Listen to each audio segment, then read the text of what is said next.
Hello everyone, this is Sasank Singh and welcome back to my YouTube channel IS Point Best Way of Learning। Friends, आज हम सभी अध्ययन करेंगे NCERT class 11 chapter number 6 ग्रामीण विकास का। अगला जो टॉपिक है वो हमारा है उत्पादक गतिविधियों का विविधीकरण।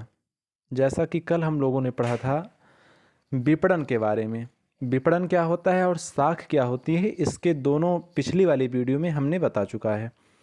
अब आइए, आज जो हमारा टॉपिक है वह है जो हमारी उत्पादन करने की गतिविधियां हैं उसका विविधीकरण कैसे होता है, उसके क्या क्या पहलू हैं, आज उसके बारे में हम सभी अध्ययन करेंगे। तो विविधीकरण के दो पहलू होते हैं। पहला पहलू होता है कि जो फसलों का उत्पादन होता है उसमें परिवर्तन कैसे होता है, उससे संबंधित रहता है। और दूसरा पहलू होता है श्रम शक्ति से संबंधित। आइए इन दोनों पहलुओं के विषय में ही आज हम अध्ययन करेंगे। विविधीकरण के दो पहलू हैं। एक पहलू तो फसलों के उत्पादन की प्रणाली में परिवर्तन से संबंधित है, यानी कि फसलों का जो उत्पादन होता है उसमें परिवर्तन कैसे होता है उससे रिलेशन रखता है। और दूसरा पहलू श्रम शक्ति को खेती से हटाकर अन्य संबंधित कार्यों, जैसे खेती के अलावा और भी जितने काम होते हैं, पशुपालन हुआ, मुर्गी पालन हुआ और मत्स्य पालन हुआ इत्यादि, तथा गैर कृषि क्षेत्र में लगाना है। अब गैर कृषि क्षेत्र में जैसे पशुपालन से क्या हुआ, दुग्ध का उत्पादन होता है, उससे डेयरी खुलती है, उसी के जरिए दूध का वितरण होता है, दूध का कलेक्शन होता है। मत्स्य पालन से लोग अपनी जीविकोपार्जन करते हैं, मुर्गी पालन से भी लोग जीविकोपार्जन करते हैं। तो यही है उत्पादक की गतिविधियों में जो यानी भिन्नता है, जो विविधता है, उसको यहाँ दो पहलुओं में बांटा गया है। इस विविधीकरण की आवश्यकता इसलिए उत्पन्न हो रही है क्योंकि सिर्फ खेती के आधार पर आजीविका कमाने में जोखिम बहुत अधिक हो जाता है। अगर बात ये किया जाए कि विविधीकरण की आवश्यकता किस लिए है, तो उसमें यही आंसर सामने आता है कि अगर खेती के आधार पर ही आजीविका कमाया जाए, आजीविका चलाया जाए, तो उसमें जोखिम उठाने की संभावना अधिक हो जाती है। इसलिए विविधीकरण को अपनाया जाता है कि पशुपालन के जरिए, मिल्क उत्पादन के जरिए, मुर्गी पालन के जरिए, मत्स्य पालन के जरिए हम अपनी आजीविका को सुचारू रूप से चला सकें। अतः विविधीकरण द्वारा हम न केवल खेती से जोखिम को कम करने में सफल होंगे, बल्कि ग्रामीण जन समुदाय को उत्पादक और वैकल्पिक धारणीय आजीविका के अवसर भी उपलब्ध हो पाएंगे। अब इससे आजीविका कैसे उपलब्ध होगी? जैसे पशुपालन हुआ, तो पशुपालन के जरिए जब हम दुग्ध का उत्पादन करेंगे उसके लिए डेयरी की स्थापना होगी, डेयरी में काम करने वाले लोगों को रोजगार दिया जाएगा, तो धीरे धीरे उनकी भी आजीविका ऐसे ही चलती रहती है और बेरोजगार लोग रोजगार पाते जाते हैं। अब जैसे मुर्गी पालन का रोजगार अगर किसी ने शुरू किया तो उसकी देख रेख के लिए, उसके संचालन के लिए भी एम्प्लाई की ज़रूरत पड़ेगी, तो जो बेरोजगार लोग हैं उन्हीं को उसमें रोजगार दिया जाता है। तो ग्रामीण क्षेत्रों में आजीविका के सोर्स यहीं से ही उत्पन्न होने लगते हैं। देश में अधिकांश कृषि रोजगार खरीफ की फसल से जुड़ा रहता है। जैसा कि रबी और खरीफ की फसलें हमारे यहाँ होती हैं, तो अधिकांश रोजगार जो है वह खरीफ की फसल से ही अटैच्ड रहता है। किंतु रबी की फसल के मौसम में तो जहाँ पर्याप्त सिंचाई सुविधाएं नहीं हैं, उन क्षेत्रों में लाभप्रद रोजगार दुर्लभ हो जाता है, क्योंकि रबी की फसल के लिए सिंचाई की पर्याप्त मात्रा होनी चाहिए।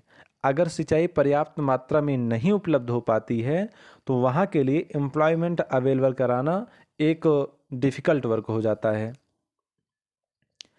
अतः अन्य प्रकार की उत्पादक और लाभप्रद गतिविधियों में प्रसार के माध्यम से ही हम ग्रामीण जन समुदाय को अधिक आय कमाकर गरीबी तथा अन्य विषम परिस्थितियों का सामना करने में समर्थ बना पाएंगे।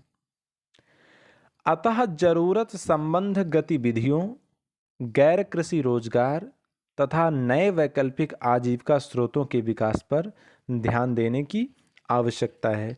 यानी नए नए आजीविका के सोर्स क्या हैं, उनको भी माइंड में रखते हुए ही पुराने आजीविका के सोर्स को गतिमान रखना है।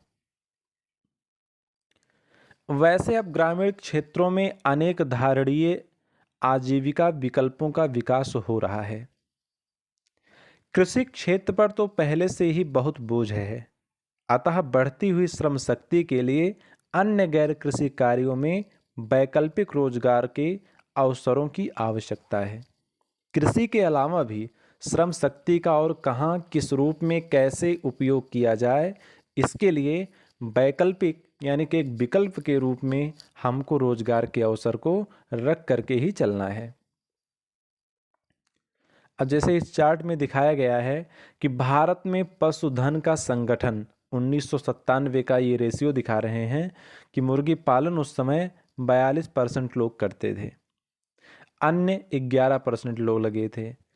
पशुपालन में जैसे गाय का जो 24% रेशियो था, बकरी और भेड़ का रेशियो 21% है।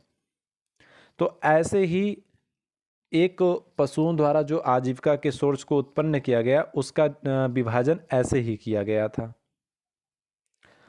बॉक्स में दिया हुआ है कि तमिलनाडु में कृषि कार्यों में लगी महिलाएं। तमिलनाडु में महिलाओं को नवीनतम कृषि तकनीकों का प्रशिक्षण देने के लिए तनवा नामक परियोजना प्रारंभ की गई थी। यहाँ आपका ये क्वेश्चन बन रहा है, आप इसको नोट्स में अंकित कर सकते हैं कि तमिलनाडु में महिलाओं को नवीनतम कृषि तकनीकों का प्रशिक्षण देने के लिए किस परियोजना की शुरुआत की गई थी। तो वहाँ आप बताएंगे कि तनवा नामक परियोजना की शुरुआत की गई थी। इससे क्या हुआ, महिलाओं को कृषि उत्पादकता और पारिवारिक अन्न की वृद्धि कैसे हो और उसमें क्या क्या किया जाए, इसके लिए प्रोत्साहित किया गया।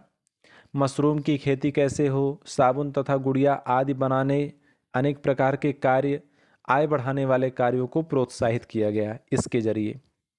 और इसमें अति लघु साख व्यवस्था का भी सहारा लिया गया। यानी कि तनवा नामक परियोजना से तमिलनाडु की महिलाएं काफ़ी आगे बढ़ीं, प्रोत्साहित हुईं और उनकी आजीविका के सोर्स में भी इंक्रीज हुआ।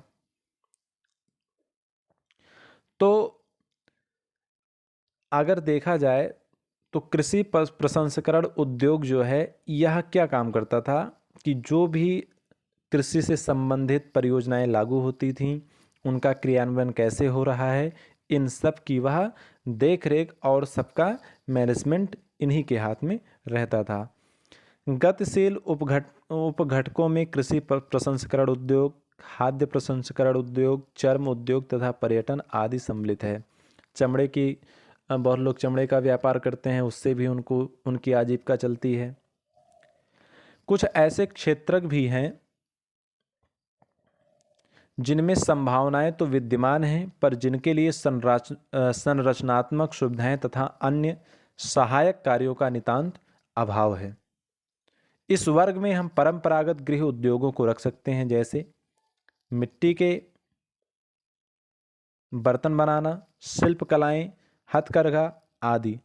यद्यपि अधिकांश ग्रामीण महिलाएं कृषि में रोजगार प्राप्त करती हैं, जबकि पुरुष गैर कृषि रोजगार की तलाश में हैं, किंतु हाल के वर्षों में ग्रामीण महिलाएं भी गैर कृषि कार्यों की ओर अग्रसर होने लगी हैं। अब तो यानी कि पहले क्या था, महिलाएं कृषि कार्य में लगती थीं और पुरुष गैर कृषि कार्य में, लेकिन इन दिनों महिलाएं भी और पुरुष भी कृषि कार्य में दोनों लगे हुए हैं, और कई बार तो ऐसा देखने को मिलता है कि गैर कृषि कार्य में भी दोनों लगे हुए हैं। तो दोस्तों, आज के इस वीडियो लेक्चर में इतना ही। कल हम फिर मिलेंगे एक नए वीडियो के साथ, एक नए टॉपिक के साथ। तब तक के लिए आप IAS पॉइंट के साथ जुड़े रहिए। Thank you so much.